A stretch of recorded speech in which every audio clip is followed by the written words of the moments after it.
Hello everybody and welcome to the first ever episode of Tales for Rest. I'm your host Ilium and this is my new podcast where I will be reading you books and other stories to hopefully bring some comfort if you are restless out there. In these first episodes I thought I would read you some books from Skyrim and we're starting off with the Argonian Account, which is fiction, and it's actually a 4-part book series, and I will be reading you all 4 of the books today. I would also like to add that there are a lot of names that I don't know how to pronounce at all, so I hope that it's not going to be too distracting. I'm doing my best. I also thought we could do creepypastas in the future, if that's interesting. But anyway, enough yapping.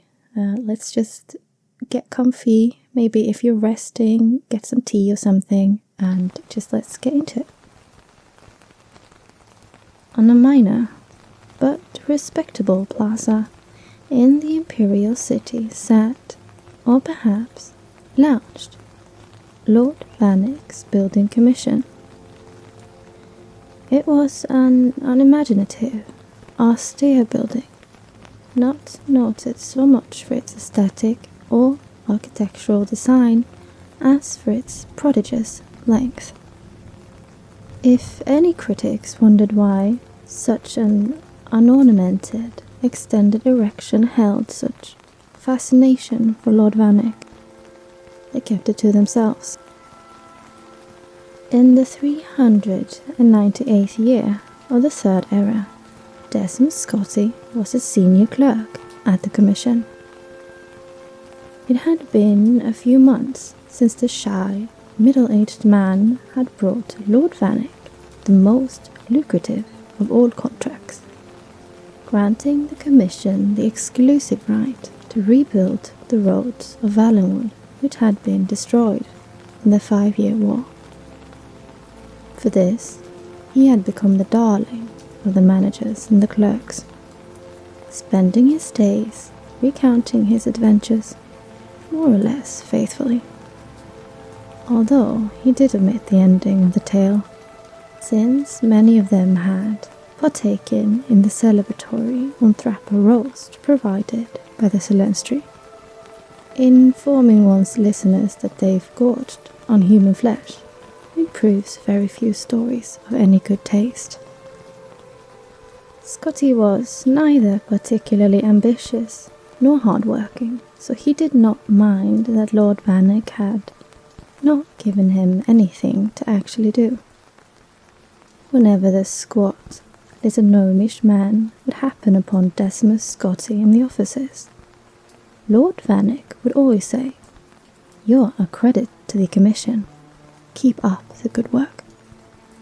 In the beginning, Scotti had worried that he was supposed to be doing something, but as the months went on, he merely replied, "Thank you, I will." There was, on the other hand, the future to consider. He was not a young man, and though he was receiving a respectable salary for someone not doing actual work, Scotti considered that soon he might have to retire and not get paid for not doing work. It would be nice, he decided, if Lord Vannick, out of gratitude for the millions of gold the Valenwood contract was generating, might deign to make Scotti a partner, or at least give him a small percentage of the bounty. Decimus Scotti was no good at asking for things like that, which was one of the reasons why, previous to his signal successes in Valenwood as a senior clerk for Lord Atreus, he was a lousy agent. He had just about made up his mind to say something to Lord Vannick when his lordship unexpectedly pushed things along. "You're a credit to the Commission," the waddling little thing said, and then paused. "Do you have a moment free on your schedule?" Scotti nodded eagerly and followed his lordship to his hideously decorated and very every enviable hectare of office space. Zenithar blesses us for your presence at the commission, the little fellow squeaked grandly. I don't know whether you know this, but we were having a bad time before you came along. We had impressive projects, for certain, but they were not successful. In Black Marsh, for example, for years we've been trying to improve the roads and other routes of travel for commerce. I put my best man, Flessus Tyjo, on it, but every year, despite staggering investments of time and money, the trade along those routes only gets slower and slower. Now, we have your very clean, very, very profitable Valorwood contract to boost the commission's profits. I think it's time you were rewarded. Scotty grinned a grin of great modesty and subtle avarice. I want you to take over the Black Marsh account from Flessus Tyjo. Scotty shook, as if awakening from a pleasant dream to hideous reality. My lord, I couldn't. Nonsense, chirped Lord Vanek. Don't worry about Tyjo. He will be happy to retire on the money I give him. Particularly as soul-wrenchingly difficult as this Black Marsh business has been. Just your sort of challenge, my dear Decimus. Scotty couldn't utter a sound, though his mouth feebly formed the word, no. As Lord Vanek brought out the box of documentation on Black Marsh. You're a fast reader, Lord Vanek guessed. You could read it all, en route. En route to Black Marsh, of course, the tiny fellow giggled. You're a funny chap. Where else would you go to learn about the work that's being done and how to improve it? The next morning, the stack of documentations hardly touched. Decimus Scotty began the journey southeast to Black Marsh. Lord Vanek had hired an able-bodied guard, a rather taciturn red guard named Mylik, to protect his best agent. They rode south along the Niben and then southeast along the Silverfish, continuing on into the wilds of Cyrodiil, where the river tributaries had no names, and the very vegetation seemed to come from another world than the nice, civilized gardens of the northern imperial province. Scotty's horse was tied to Mylik's, so the clerk was able to read. It made it difficult to pay attention to the path they were taking, but Scotty knew he needed at least a cursory familiarity with the Commission's business dealings in Black Marsh. It was a huge box of paperwork, going back 40 years, when the Commission had first been given several million in gold by a wealthy trader, Lord Celicles Pinos Revina, to improve the condition of the road from Gideon to Cyrodiil. At that time, it took 3 weeks, a preposterously long time, for the rice and root he was importing to arrive, half rotten, in the imperial province. Pinos Revina was long dead, but many other investors over the decades, including Pelagius IV himself, had hired the Commission to build roads, drain swamps, construct bridges, devise anti-smuggling systems, hire mercenaries, and, in short, do everything that the greatest empire in history knew would work to aid a trade with Black Marsh. According to the latest figures, the results of this was that it took 2.5 months for goods, now thoroughly rotten, to arrive. Scotty found that when he looked up, after concentrating on what he was reading, the landscape had always changed, always dramatically, always for the worse. "This is Blackwood, sir," said Mylik to Scotty's unspoken question. It was dark and woodsy, so Decimus Scotty thought that a very appropriate name.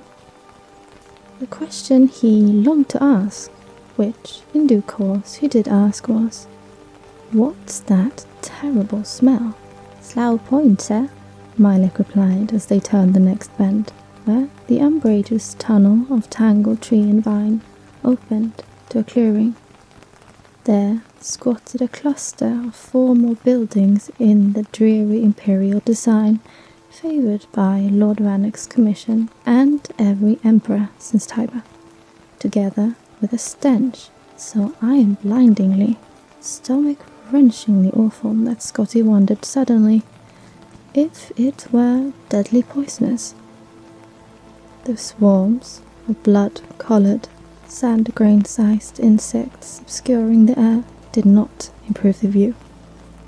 Scotty and Mylek battered at the buzzing clouds as they rode their horses towards the largest of the buildings, which, on approach, revealed itself to be perched at the edge of a thick, black river. From its size and serious aspect, Scotty guessed it to be the Census and Excise Office for the white bridge that stretched across the burbling dark water to the reeds on the other side. It was a very nice, bright, sturdy-looking bridge, built, Scotty knew, by his commission. A poxy, irritable official opened the door quickly on Scotty's first knock. "Ah, come in, quickly. Don't let the flesh flies in." "Flesh flies?" Decimus Scotty trembled. "You mean they eat human flesh?" "Oh, if you're fool enough to stand around and let them," the soldier said, rolling his eyes. He had half an ear, and Scotty, looking around at the other soldiers in the fort, noted that they all were well chewed. One of them had no nose at all to speak of. "Now what's your business?" Scotty told them, and added that if they stood outside the fortress instead of inside, they might catch more smugglers. "You better be more concerned with getting across that bridge," the soldier sneered. "Tide's coming up, and if you don't get a move on, you won't get to Black Marsh for 4 days." That was absurd. A bridge swamped by a rising tide on a river. Only the look in the soldier's eyes told Scotty that he wasn't joking. Upon stepping out of the fort, he saw that the horses, evidently tired of being tortured by flesh flies, had ripped free of their restraints and were bounding off into the woods. The oily water of the river was already lapping on the planks, oozing between the crevices. Scotty reflected that perhaps he would be more than willing to endure a wait of 4 days before going to Black Marsh, but Mylek was already running across. Scotty followed him, wheezing. He was not in excellent shape and had never been. The box of commissioned materials was heavy. Halfway across, he paused to catch his breath, and then discovered he could not move. His feet were stuck.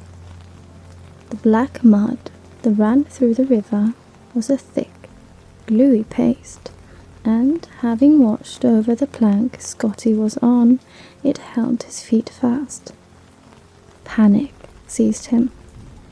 Scotty looked up from his trap and saw Mylek leaping from plank to plank ahead of him, closing fast on the reed on the other side. "Help!" Scotty cried. "I'm stuck!" Mylek did not even turn around, but kept jumping. "I know, sir. You need to lose weight."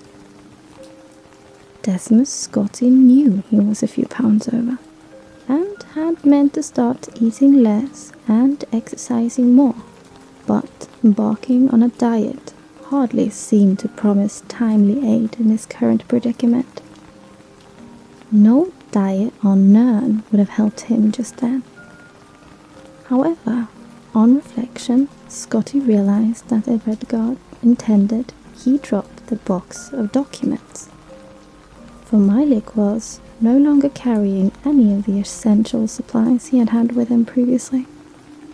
With a sigh, Scotty threw the commission notes into the gloop and felt the plank under him rise 1/4 of an inch, just enough to free him from the mud's clutches.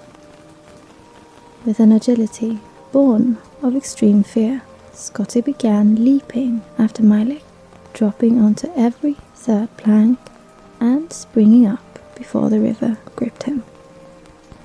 In 46 leaps, Decimus Scotty crashed through the reeds onto the solid ground behind Mylik and found himself in Black Marsh.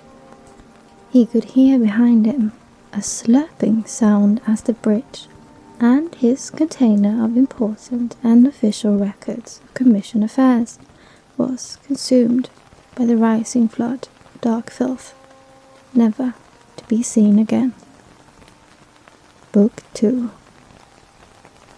Decimus Scotty emerged from the dirt and the reeds, exhausted from running, his face and arms sheathed in red flashlights. Looking back towards Cyrodiil, he saw the bridge disappear beneath a thick black river, and he knew he was not getting back until the tide went down in a few days' time. The river also held in its adhesive depths his files on the Black Marsh account. He would have to rely on his memory for his contacts in Gideon. Mylik was purposefully striding through the reeds ahead, flailing ineffectually at the flashflies. Scotty hurried after him. "We're lucky, sir," said the Red Guard, which struck Scotty as an extraordinarily odd thing to say, until his eyes followed where the man's finger was pointing. "The caravan is here." 21 rusted, mud-spattered wagons with rotting wood and wobbly wheels sat, half sunk in the soft earth ahead. A crowd of Argonians, grey-scaled and grey-eyed, the sort of sullen manual labourers that were common in Cyrodiil, pulled at one of the wagons which had been detached from the others. As Scotty and Mylik came closer, they saw it was filled with a cargo of black berries, so decayed that they had become hardly recognizable. More a festering jelly than a wagon load of fruit. Yes, they were going to the city of Gideon, and yes, they said Scotty could get a ride with them after they finished unloading this shipment of lumberries. How long ago were they picked? Scotty asked, looking at the wagon's rotten produce. "The harvest was in last seed, of course," said the Argonian, who seemed to be in charge of the wagon. It was now sun's dusk, so they had been en route from the fields for a little over 2 months. Clearly, Scotty thought, there were problems with transportation, but fixing that, after all, was what he was doing here as a representative of Lord Vannick's building commission. It took close to an hour of the berries rotting even more in the sun for the wagon to be pushed to the side, the wagons in front of it and behind it to be attached to one another, and one of the 8 horses from the front of the caravan to be brought around to the now independent wagon. The labourers moved with dispirited lethargy, and Scotty took the opportunity to inspect the rest of the caravan and talk to his fellow travellers. 4 of the wagons had benches in them, fit for uncomfortable riders. All of the rest were filled with grain, meat, and vegetation in various stages of corruption. The travellers consisted of the 6 Argonian labourers, 3 imperial merchants, so bug-bitten that their skin looked as scaly as the Argonians themselves, and 3 cloaked fellows who were evidently Dunmer, judging by the red eyes that gleamed in the shadows under their hoods. All were transporting their goods along the Imperial Commerce Road. "This is a road," Scotty exclaimed, looking at the endless field of reeds that reached up to his chin or higher. "It's solid ground, of a sort," one of the hooded Dunmer shrugged. "The horses eat some of the reed, and sometimes we set fire to it, but it just grows right back up."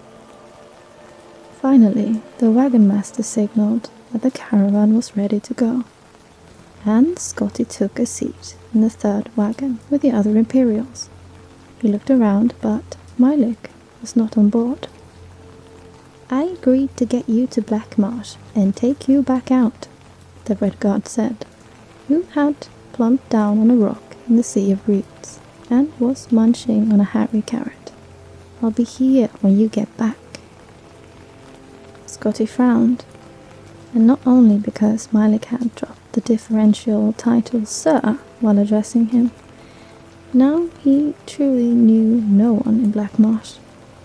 But the caravan slowly grinded and bumped forward, so there was no time to argue. A noxious wind blew across the commerce road, casting patterns in the endless, featureless expanse of the reeds.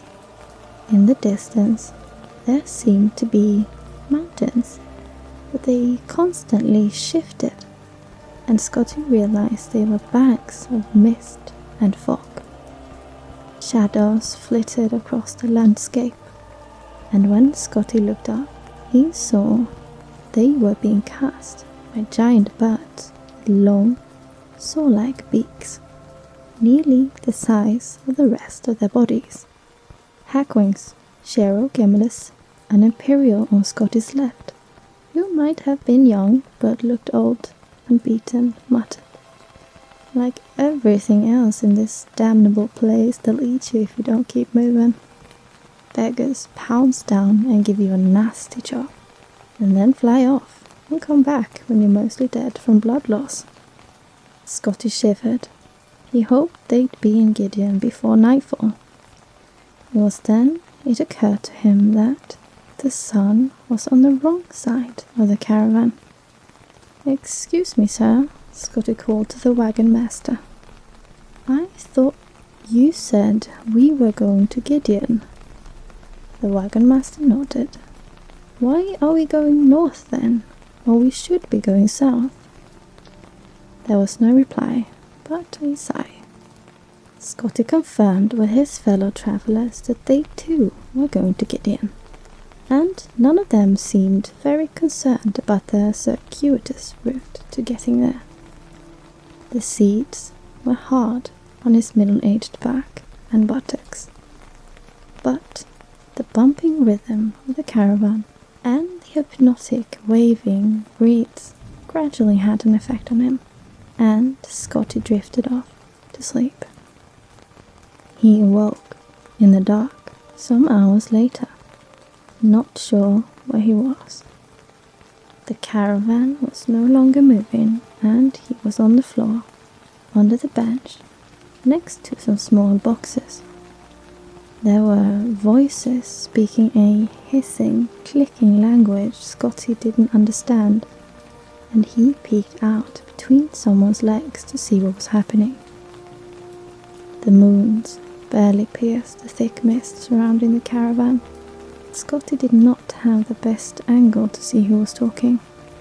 For a moment, it looked like the grey wagon master was talking to himself, but the darkness had movement and moisture. In fact, glistening scales. It was hard to tell how many of these things were there, but they were big, black, and the more Scotty looked at them, the more details he could see. When one particular detail emerged, huge mouths filled with dripping, needle-like fangs, Scotty slipped back onto the bench. The black little eyes had not fallen on him yet, and the legs in front of Scotty moved, and then began to thrash. As their owner was grabbed and pulled out of the wagon, Scotty crouched further back, getting behind the little boxes. He didn't know much about concealment, but he had some experience with shields. He knew that having something, anything, in between you and the bad thing was always good. A few seconds later, after the legs had disappeared from sight, there was a horrible scream, and then a second, and a third. Different timbers, different accents, but the same inarticulate message. Terror and pain, horrible pain. Scotty remembered a long-forgotten prayer to the god of Stendar and whispered it to himself. Then there was silence. Ghastly silence that lasted only a few minutes, but which seemed like hours, years. And then the carriage started rolling forward again. Scotty cautiously crawled out from under the carriage. Gerald Gemellus gave him a bemused grin. "There you are," he said. "I thought the Nagas took you." "Nagas? Nasty characters," Gemellus said, frowning. "Puff adders with legs and arms, 7 feet tall, 8 when they're mad. Come from the inner swamp. They don't like it here much, so they're particularly peevish. You're the kind of posh Imperial they're looking for." Scotty had never in his life thought of himself as posh.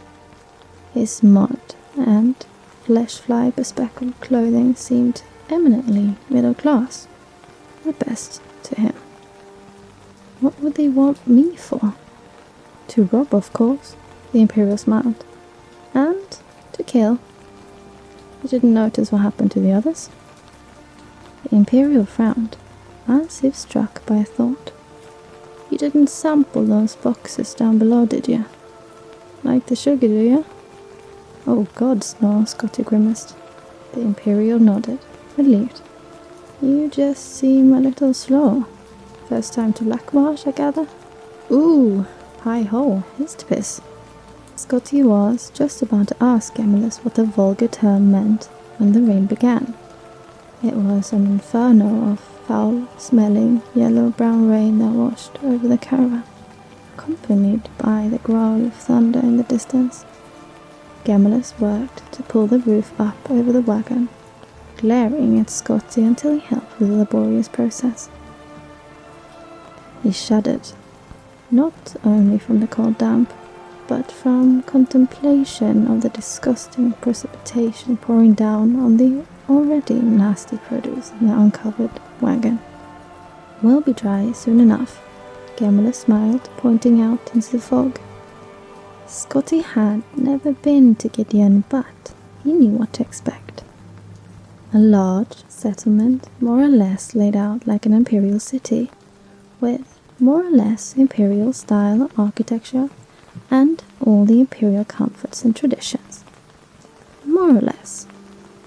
The jumble of huts, half sunk in mud, was decidedly less. "Where are we?" asked Scotty, bewildered. "Ixinoag," replied Gemellus, pronouncing the queer name with confidence. "You were right. We were going north when we should have been going south." Book 3. Decimus Scotty was supposed to be in Gideon, a thoroughly imperialized city in southern Blackmarsh, arranging business dealings to improve commerce in the province on behalf of Lord Vanek's building commission and his clients. Instead, he was in a half-submerged, rotten little village called Ixinoag, where he knew no one, except for a drug smuggler named Chero Gemellus. Gemellus was not at all perturbed that the merchant caravan had gone north instead of south. He even let Scotty share his bucket of trode, tiny little crunchy fish he had bought from the villagers. Scotty would have preferred them cooked, or at any rate dead, but Gemellus blithely explained that dead, cooked trode are deadly poison. If I were where I was supposed to be, Scotty pouted, putting one of the wriggling little creatures in his mouth, I could be having a roast, and some cheese, and a glass of wine. I sell moon sugar in the north, and buy it in the south, he shrugged. You have to be more flexible, my friend. My only business is in Gideon, Scotty frowned. Well, you have a couple of choices, replied the smuggler. You could stay here. Most villages in Argonia don't stay put for very long, and there's a good chance Hixinoag will drift right down to the gates of Gideon. Might take a month or two, probably the easiest way though. That would put me far behind schedule. Well, next option, you could join up with a caravan again, said Gemellus. You might be going in the right direction this time, and they might not get stuck in the mud, and they might not all be murdered by Naga highwaymen. Not tempting, Scotty frowned. Any other ideas? Well, ride the routes. The Underground Express, Gemellus grinned. Follow me. Scotty followed Gemellus out of the village and into a copse of trees, shrouded by veils of wispy moss. The smuggler kept his eyes on the ground, poking at the viscous mud intermittently. Finally, he found a spot which triggered a mass of big, oily bubbles to rise to the surface. Perfect, he said. Now, the important thing is not to panic. The express will take you due south. That's the wintertide migration. And you'll know you're near Gideon when you see a lot of red clay. Just don't panic. When you see a mass of bubbles, that's a breathing hole you can use to get out.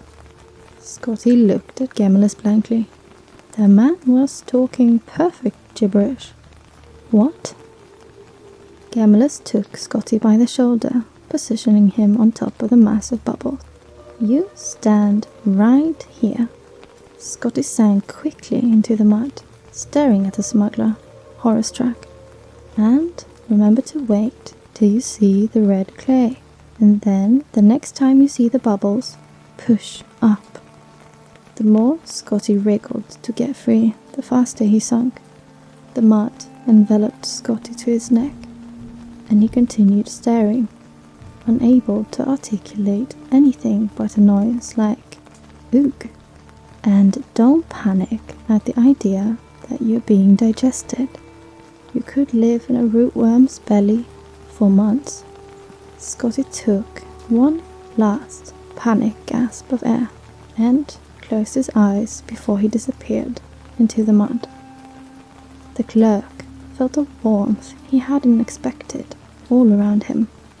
When he opened his eyes, he found that he was entirely surrounded by a translucent goo and was travelling rapidly forward, southward, gliding through the mud as if it were air, skipping along an intricate network of roots. Scotty felt confusion and euphoria in equal measures, madly rushing forward through an alien environment of darkness, spinning around and over the thick, fibrous tentacles of the trees.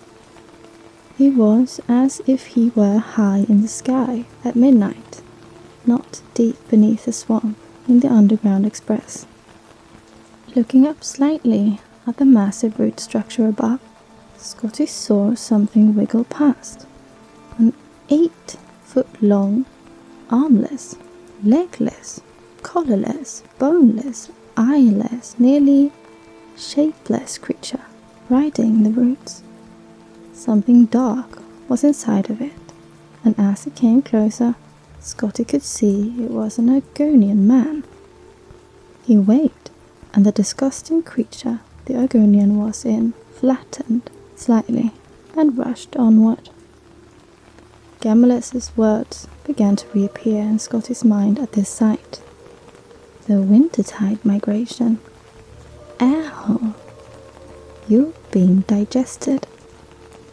These were the phrases that danced around as if trying to find some place to live in a brain which was highly resistant to them coming in, but there was no other way to look at the situation.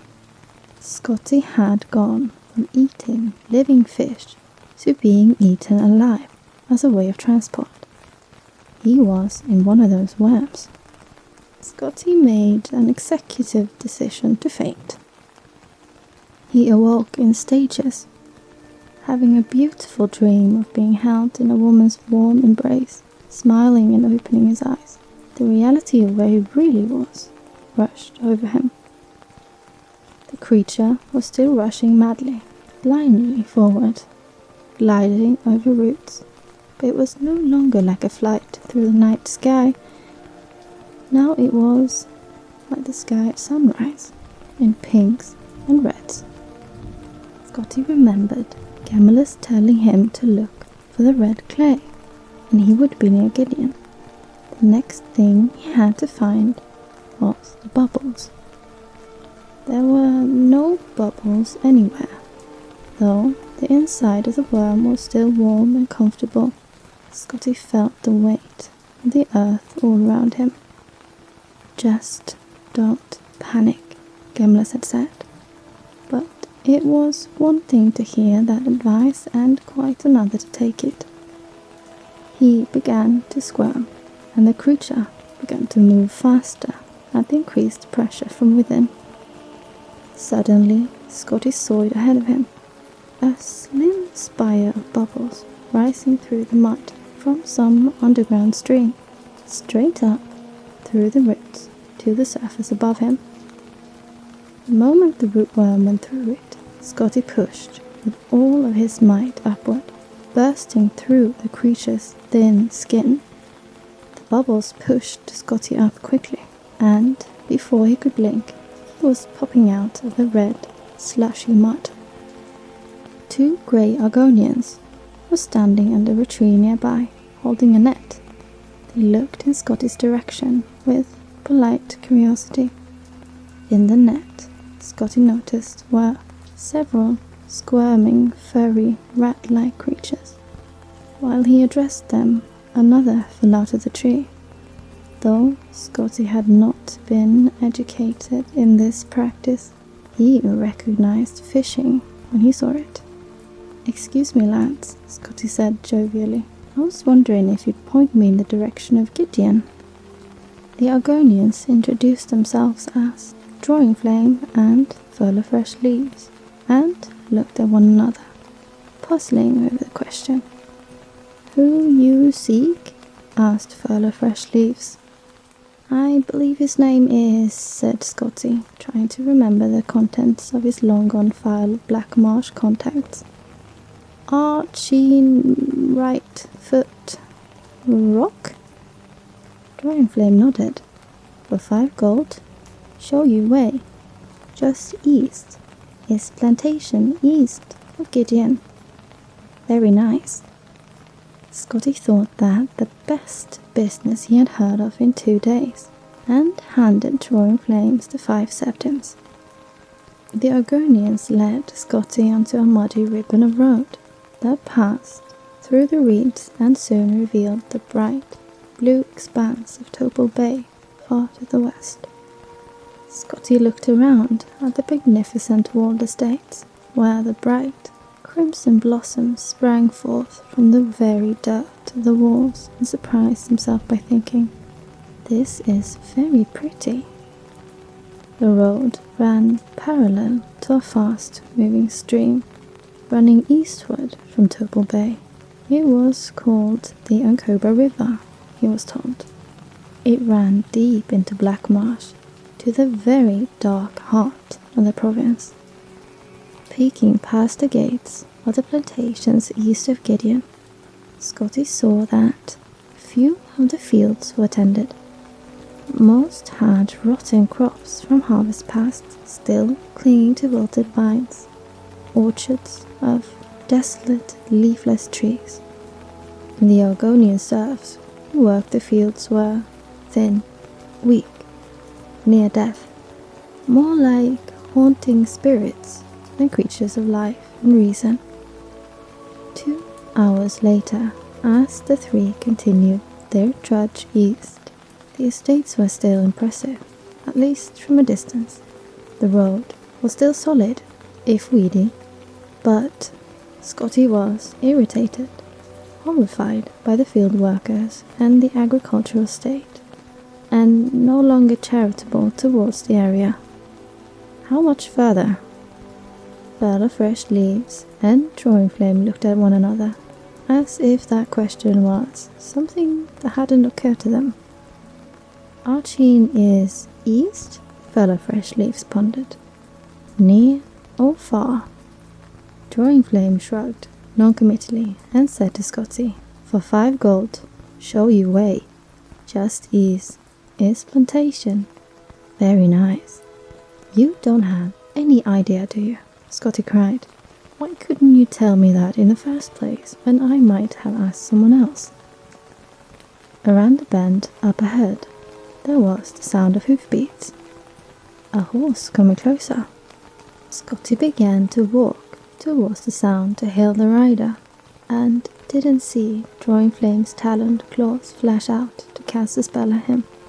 He felt it though, a kiss of eyes along his spine, the muscles along his arms and legs suddenly immobile as if wrapped in rigid steel.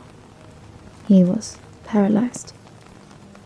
The great curse of paralysis, as the reader may be unfortunate enough to know, is that you continue to see and think even though your body does not respond.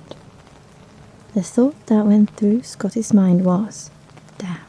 For Drawing Flame and Fell of Fresh Leaves were, of course, like most simple day laborers in Black Marsh, accomplished illusionists, and no friend of the Imperial.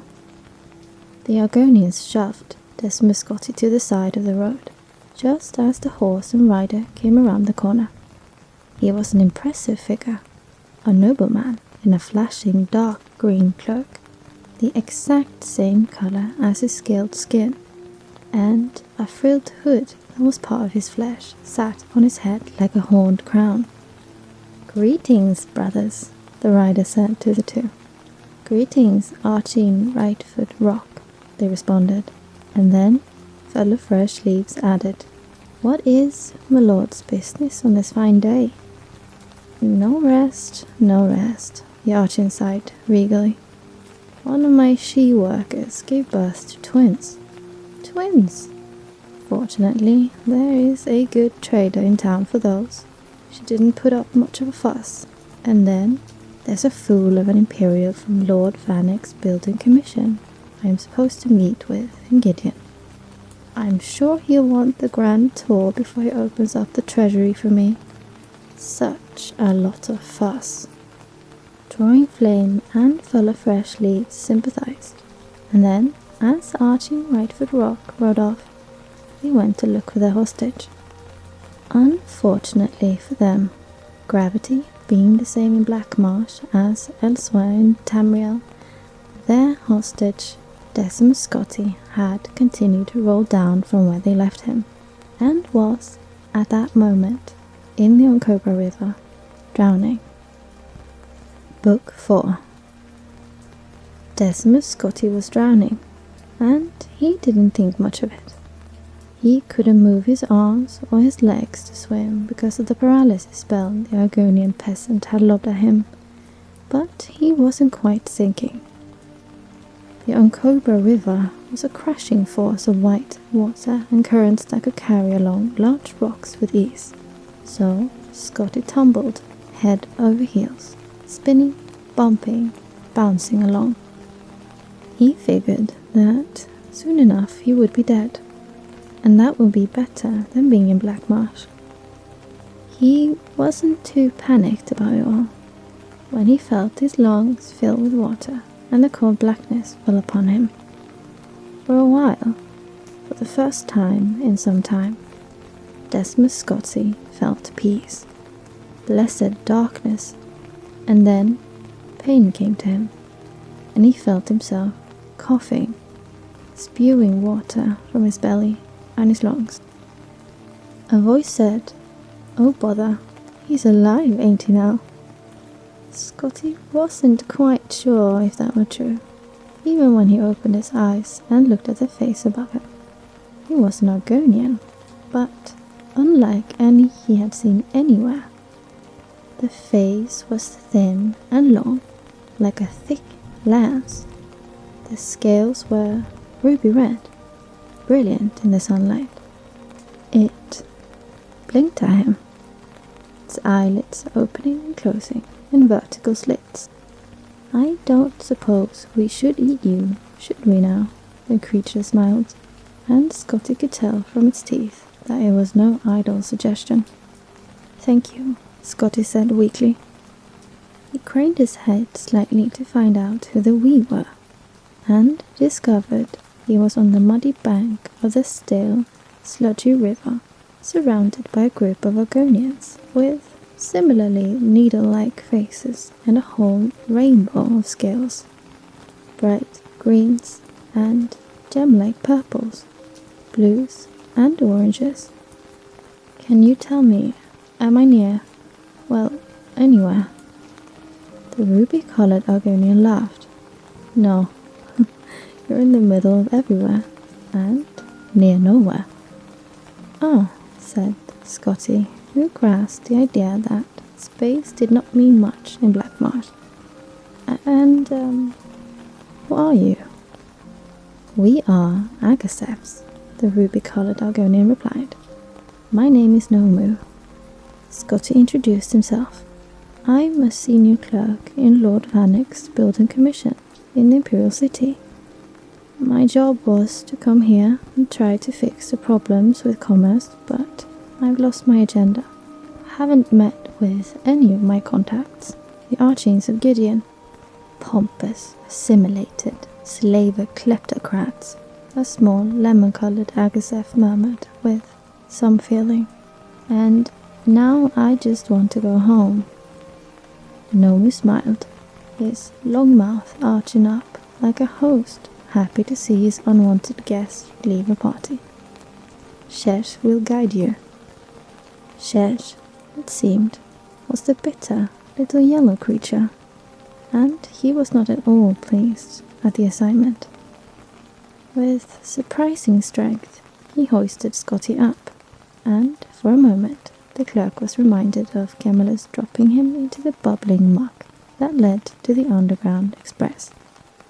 Instead, Shesh shoved Scotty toward a tiny little raft, razor-thin, that bobbed on the surface of the water. This is how you travel.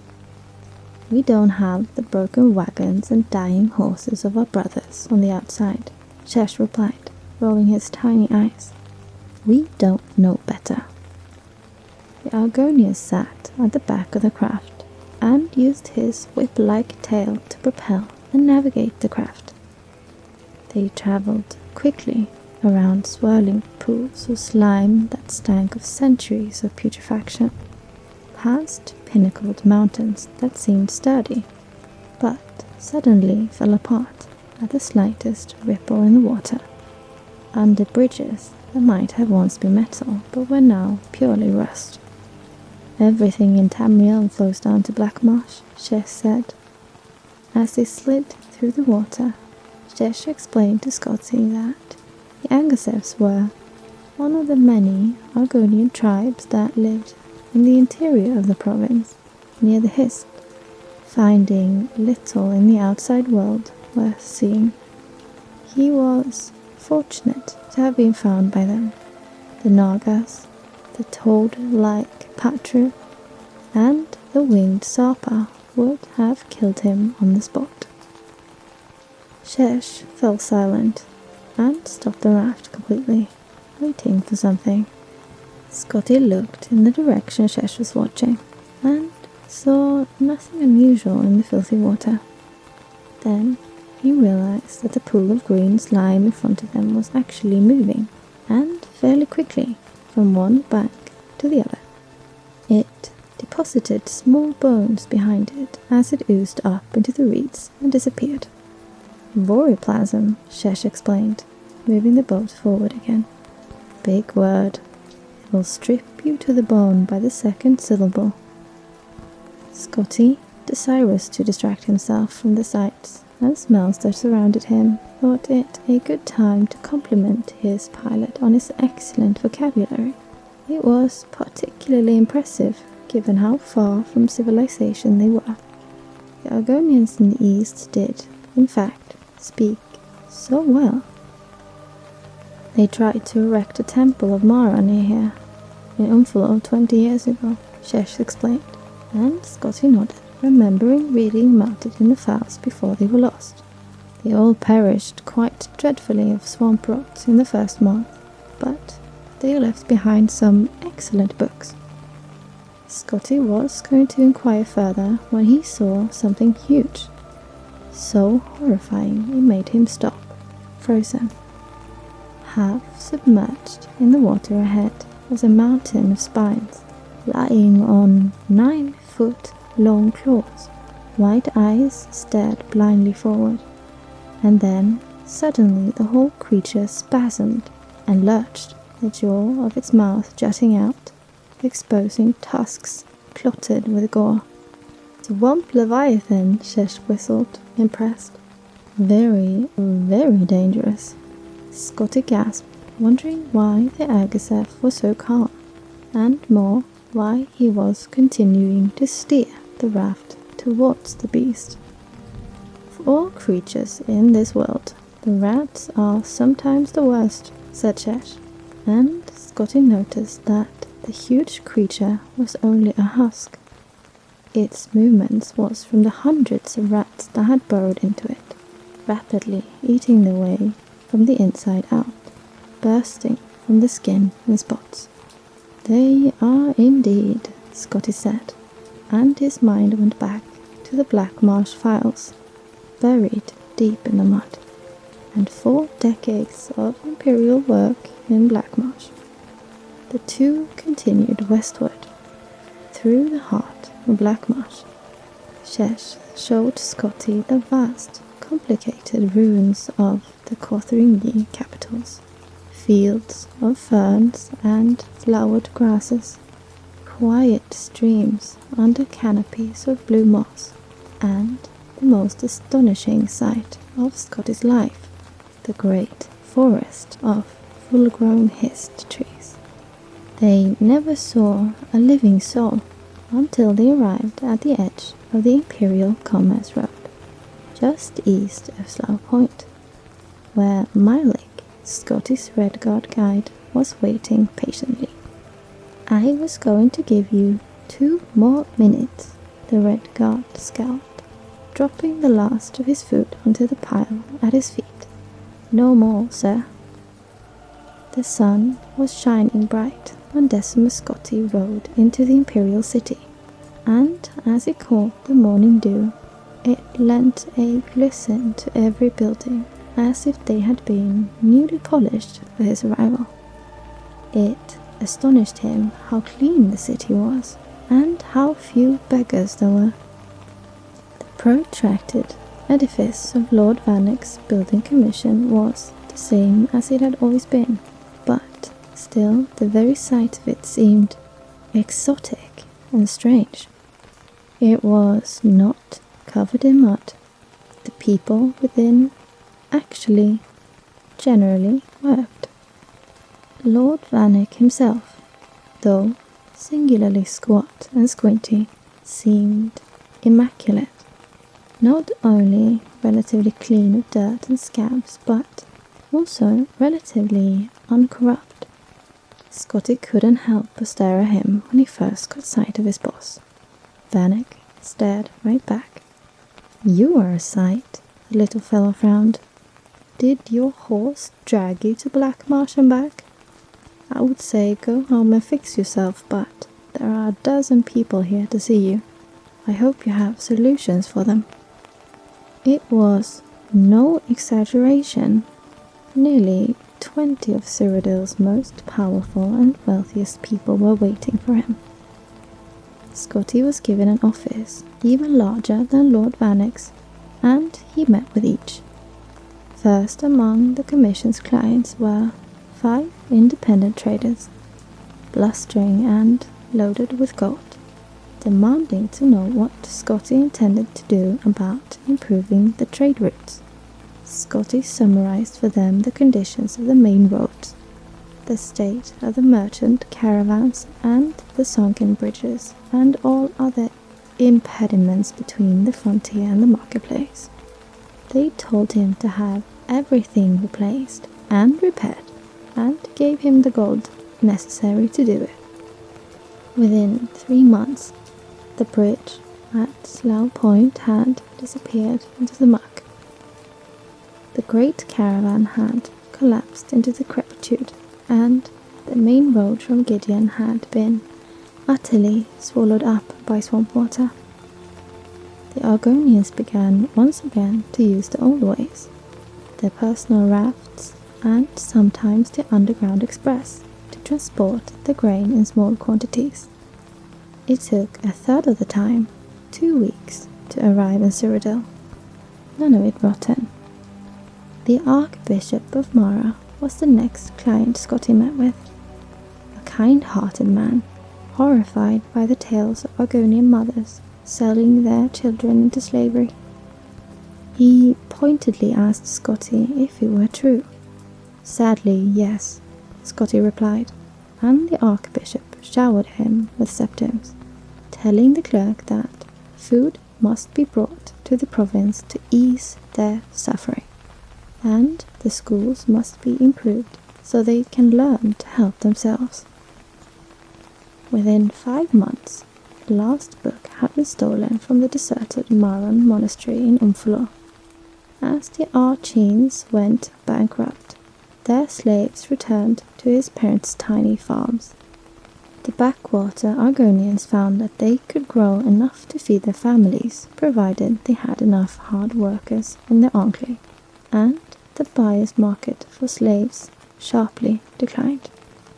Ambassador Sleeth, concerned about the rising crime in northern Blackmarsh, brought with him the contributions of many other expatriate Argonians like himself.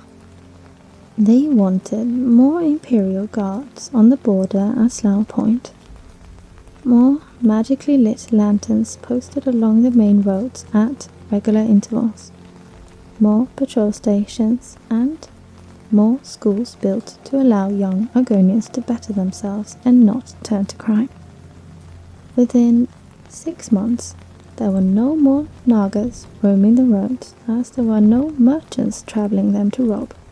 The thugs returned to the fetid inner swamp, where they felt much happier, their constitutions enriched by the rot and pestilence they loved.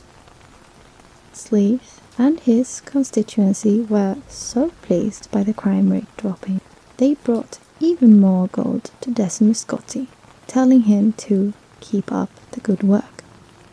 Blackmarsh simply was, is, and always shall be unable to sustain a large-scale cash crop plantation economy.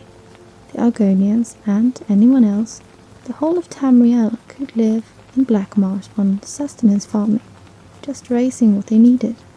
That was not sad, Scotty thought. That was hopeful. Scotty's solution to each of their dilemmas had been the same. 10% of the gold they gave him went to Lord Vannick's building commission. The rest Scotty kept for himself, and did exactly nothing about the requests. Within a year, Decimus Scotti had embezzled enough to retire very comfortably, and Blackmarsh was better off than it had been in 40 years.